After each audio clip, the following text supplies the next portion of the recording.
Welcome to the Landscape Ontario podcast. I'm your host, Karina Sinclair. Life is better outside. Scott Wentworth, owner and president of Wentworth Landscapes in Picton, Ontario, says this is what drives him and his team.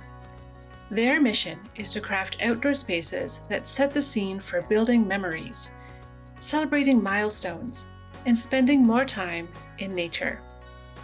This message is certainly resonating with their clients. Wentworth Landscapes has earned a 4.8 star rating on the design site house.com and has won Best of Service Awards 4 years in a row. Speaking of awards, Wentworth Landscapes won the Employer of Choice Award at the Landscape Ontario Awards of Excellence in 2021.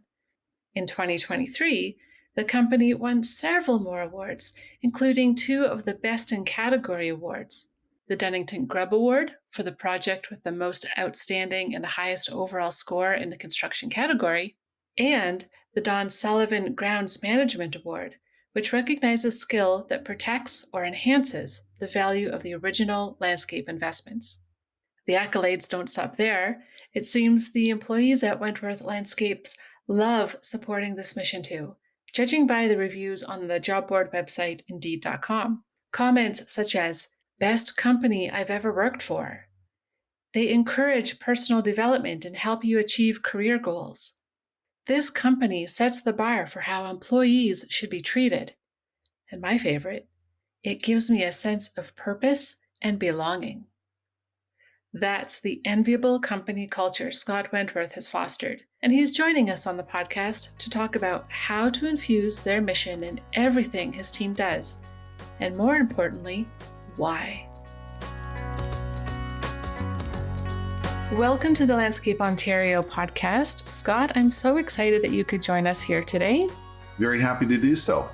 Now, first, I'd like to set up for our audience that maybe they don't know about you, but if they don't, I don't know where they've been.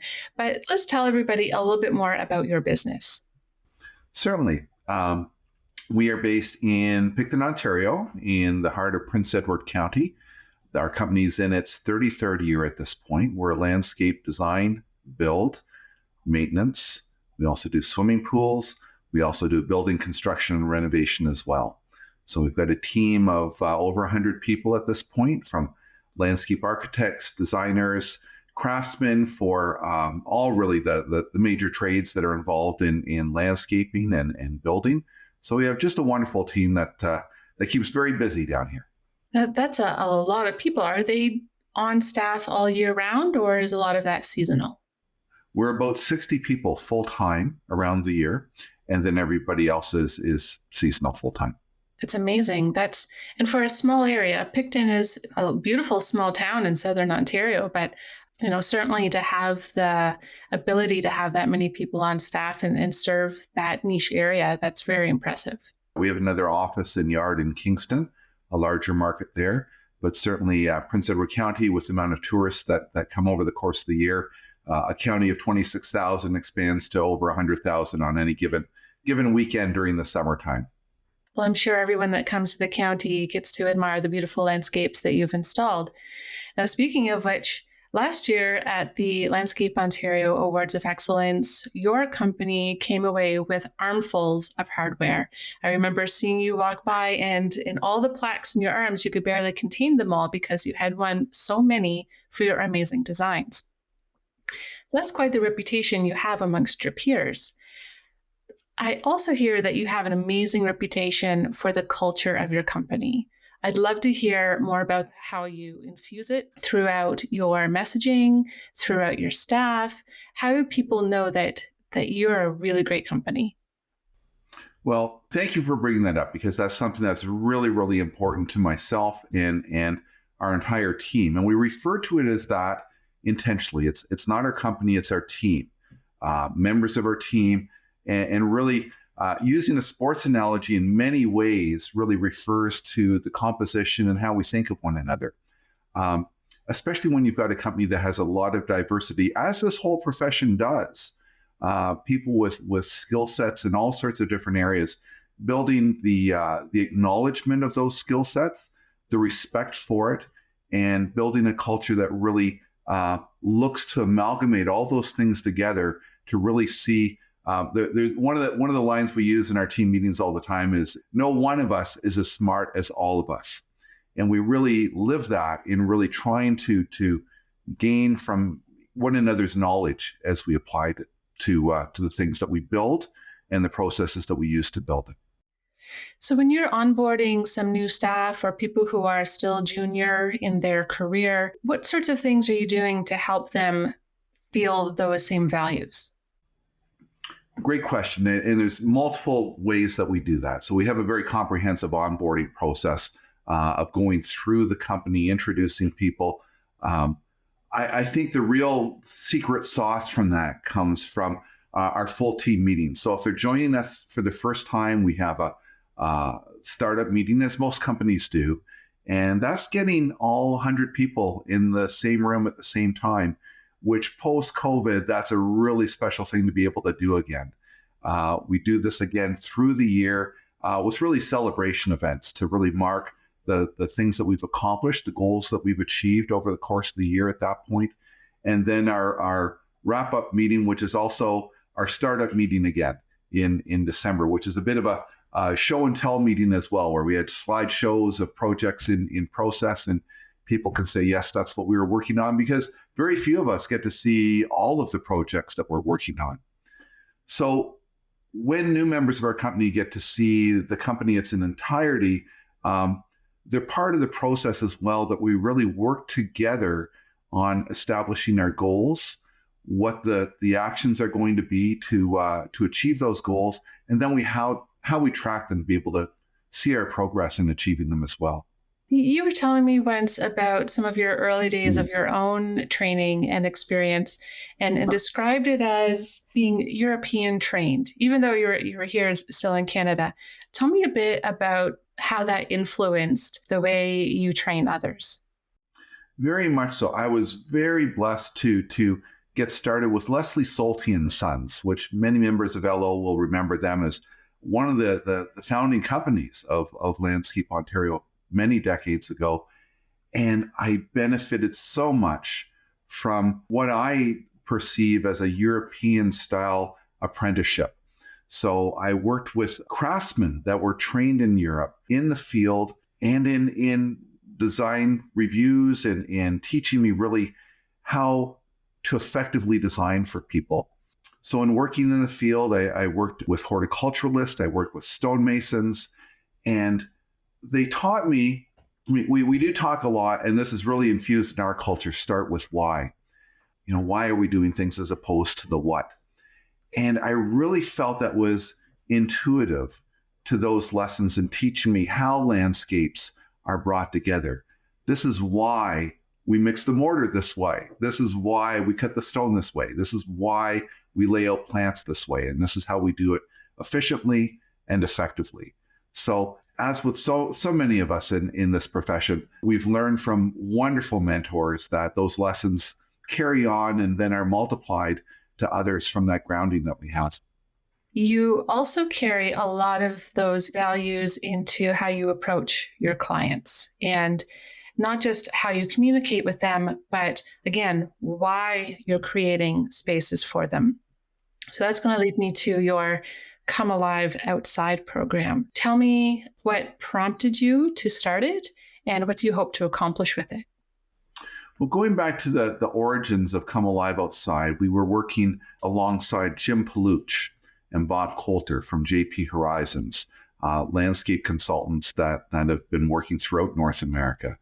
And Jim had come to me with this idea of the landscape profession having a stewardship position in being able to get kids, get families, get communities back outside, engaging with nature and living healthier lifestyles. And really that becoming part of the mandate of this profession.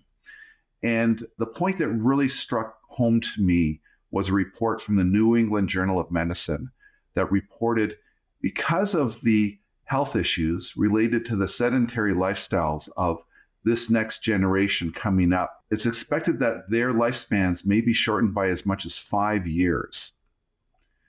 And thinking on that, in what can we do as a company, as members of our team, as members of our community and this profession?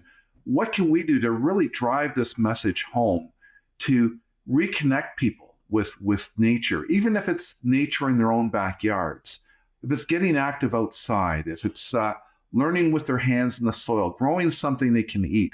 These are all some of the original principles of Come Alive Outside. And so we've really expanded that to a rationale as part of our mission statement within our company.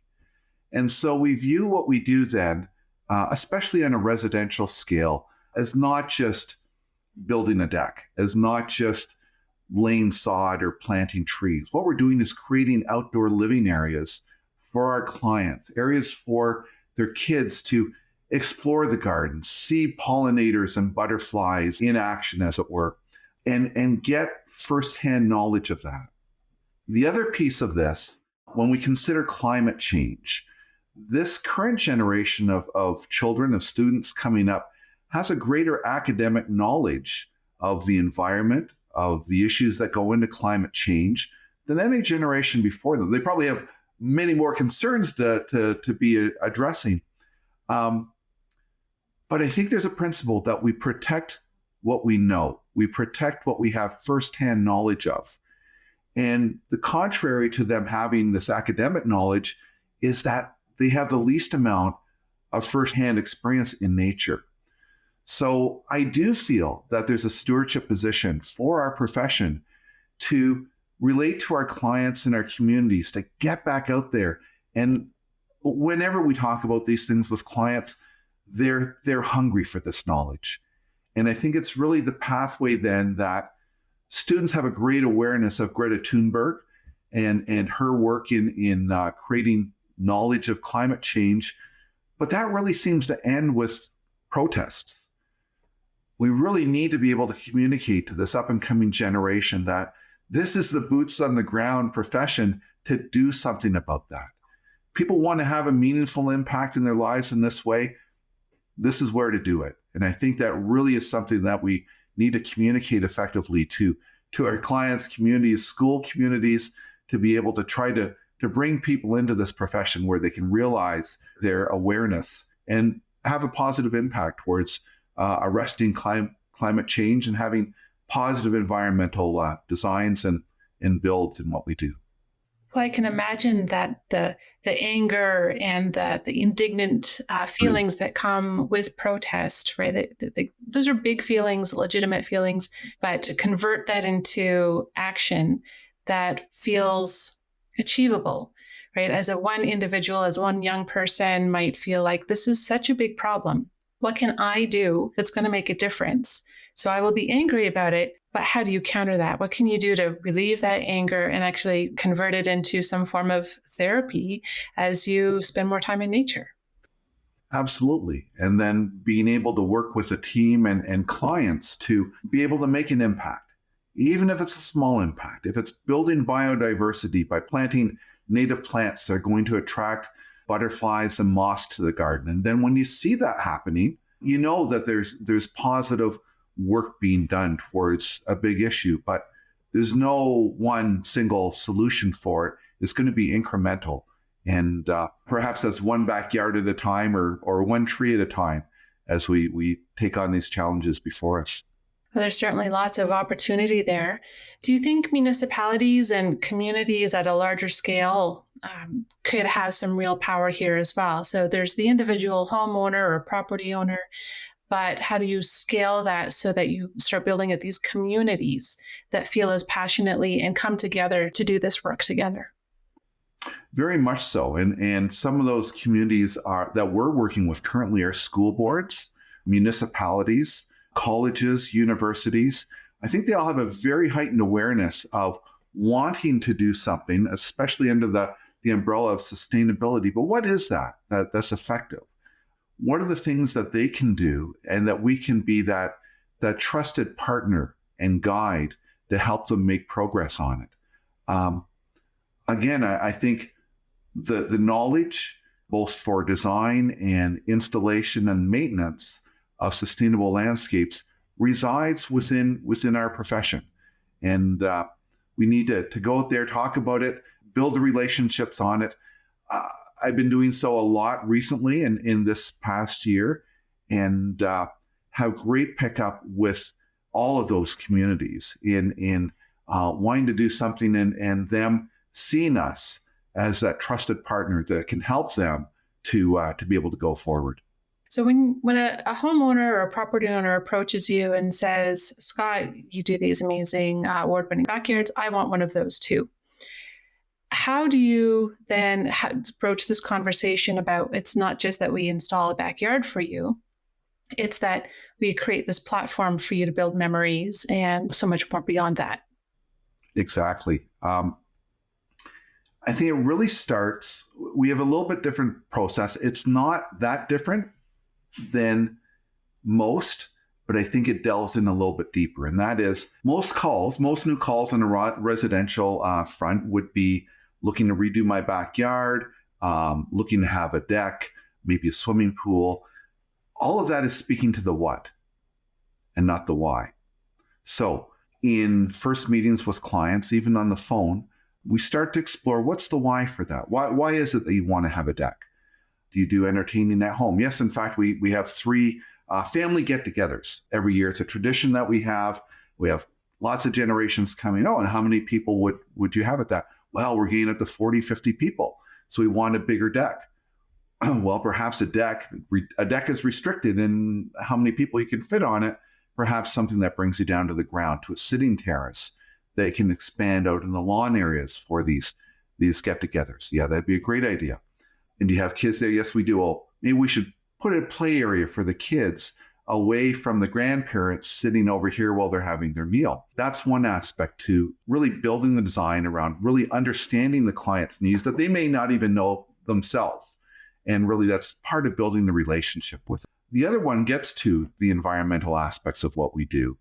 And it's not a matter of, do you want this or not? It's, here's how we do things and why. And I've yet to have a client say, no, not in my backyard. I don't want to attract butterflies and pollinators and have trees to capture carbon and a healthy lawn to do so. No, everyone wants to embrace that. And I think most people want to do what they can do to contribute positively towards this stuff. They just don't know how to do it.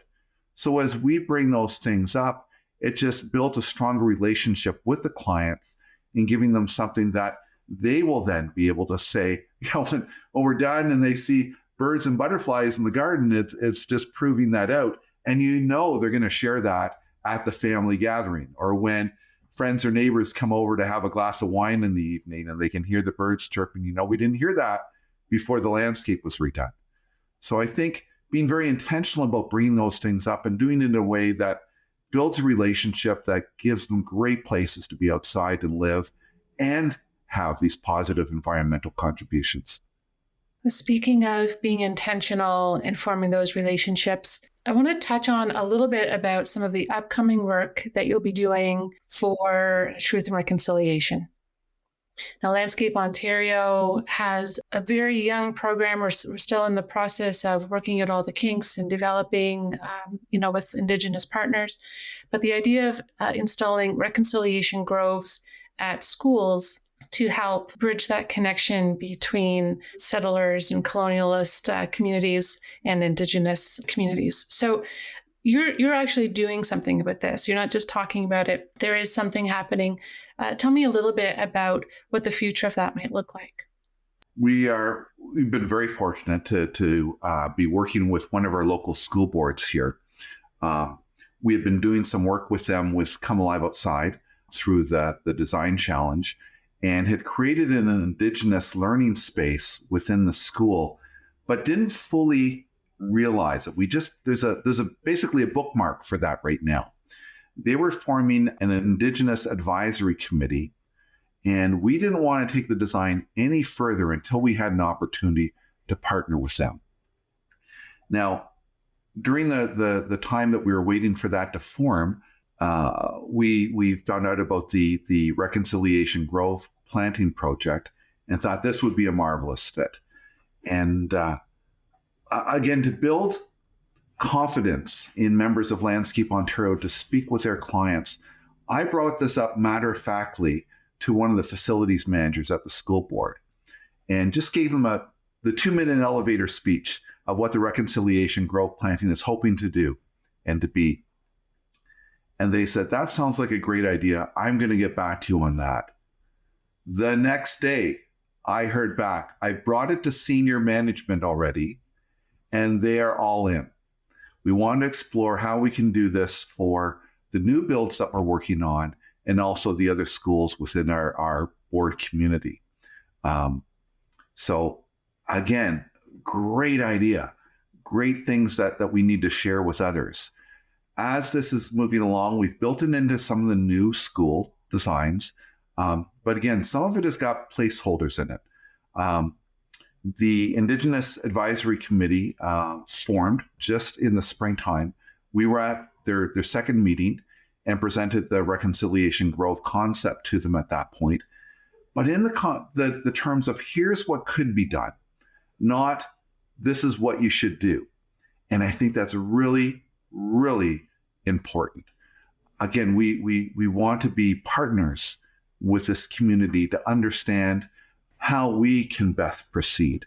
It really is a matter of sharing our perspectives, ours in wanting to do something to recognize this and to bridge the gap that exists, and to do so in a way that's sensitive and meets the needs of that community as well. So we're really excited about the potential of this, but fully understand that we need to take it slow to get it right and to have the right conversations and build the right relationships to do so. The restraint and respect required to do something like that when it's so tempting to just go ahead, dig a hole, put a tree in it and feel like you've accomplished something and put a plaque next to it. Whereas actually taking the time to get that feedback from the meaningful partners, that's a step that can't be skipped. But it does sound like this kind of project and really being a green steward in general, to help people reconnect with the earth, to reconnect to nature, to find their way in green spaces, is just a powerful profession to be a part of. And that must be very exciting and inspiring. It absolutely is. And I think coming to work in the same profession after 42 years, there's still things like this that are tremendously energizing. And I really, really hope that everybody has the time in this very, very busy year in profession to lift their heads up and see these opportunities of where we can be making significant contributions with our teams to our communities in these ways. That looks different for every company in every region, every town, village, and city that we're within. But they're there. We just need to grab a hold of it. And I think it's a really great point for being excited and energized by what we do. Now, how do you feel about the Landscape Ontario community? You've been a member for a long time. You've been participating in many of the programs. How do you see the Landscape Ontario community being able to support that very mission that you were just talking about? I think it's trying to create a little bit of space around us to be able to look for where those opportunities are. It's easier in some ways being in a small town, in a small community, to have these opportunities, to have the relationships, to know where to go. But I'm convinced they're everywhere. We just need to lift our heads up and see where they are. This is a very, very generous and giving profession. Landscape Ontario members give of their time, give of their wallets, give of their interest. And I think having a focus on and a confidence in having these conversations and how meaningful these things can be to our communities is really the message that I would like to further along. Be confident in knowing that we do amazing things. And I think it really puts us in a position to be leaders going forward in looking at issues such as reconciliation and looking at issues of the environment and climate change, and really energizing the generation to come with something that's very meaningful to devote their lives towards. Speaking of the generation to come, do you work with many apprentices or graduates from the GROW program? We have been involved with the apprenticeship program very deeply when it was offered at Loyalist College in Belleville. It's not in our region right now. We really would love to get back involved in it again at that point. We're involved in the Employers of Choice program, the peer network there. We work with our community in ways that we can try to get students involved in this. The greatest one is the work that we do with Come Alive Outside with the design outdoor spaces within their school grounds. And I'll tell you, those that have an opportunity to participate with this, it is magical to be dealing with a school community. Let these kids' imagination go wild.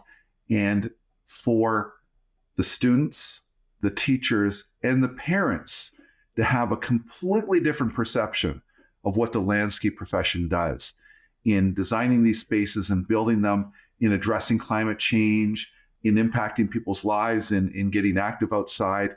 So when those opportunities arise, really, really hope members of Landscape Ontario will look for ways to be involved in that. Well, that sounds transformative on so many different levels, from personal to environmental. I mean, the potential of that is huge. We've had some teachers through the program have told us about students that they really haven't gotten excited about anything this school year yet. And I've seen some that as they're drawing out ideas, they're using both hands. They just can't get the excitement and the energy out fast enough for it. If some of these don't become, that have been involved with it that we've seen, don't become landscape designers at some point, the stars have crossed the wrong way in the universe, because it really exposes them to the things that we do. And I'm sure is going to be engaged in them in the future as well. Well, it's fantastic that you're in a position where you can share that look behind the curtain for young people who don't even know that landscaping and horticulture is a career path potential for them. So that's a great opportunity and a power that you have. And when you said that it felt magical, how many people get to say that about their day-to-day job, that it feels magical? Absolutely. So, Scott, you've given me and our listeners so much to think about, so much inspiration. And I really appreciate that you took the time to meet us today to walk us through your Come Alive program, the relationship building that you do, and how you build a quality culture within your teams. I really hope that this inspires a lot of other Landscape Ontario listeners to do the same within their own companies. Thank you. Pleasure to be with you today, Karina, and really looking forward to finishing off a great season and to the path in the future of Landscape Ontario and its members going forward. I hope that you heard something inspiring from my conversation with Scott Wentworth today. Let us know what resonated with you the most. We're always glad to hear from our listeners. For your reference, we have a full transcription for today's interview on this episode's webpage at landscapeontario.com/podcast. Don't forget, registration for Landscape Ontario Congress is now open. Congress is Canada's largest and longest-running trade show and conference for landscape professionals. With over 400 exhibitors covering more than 8 acres, Congress is a one-stop shop for the latest equipment, tools, materials, and supplies. It's everything you need to do what you do best. Thank you so much for listening to the Landscape Ontario podcast. We talk to all kinds of innovative and knowledgeable landscape professionals, so be sure to subscribe to catch new episodes for inspiration every month.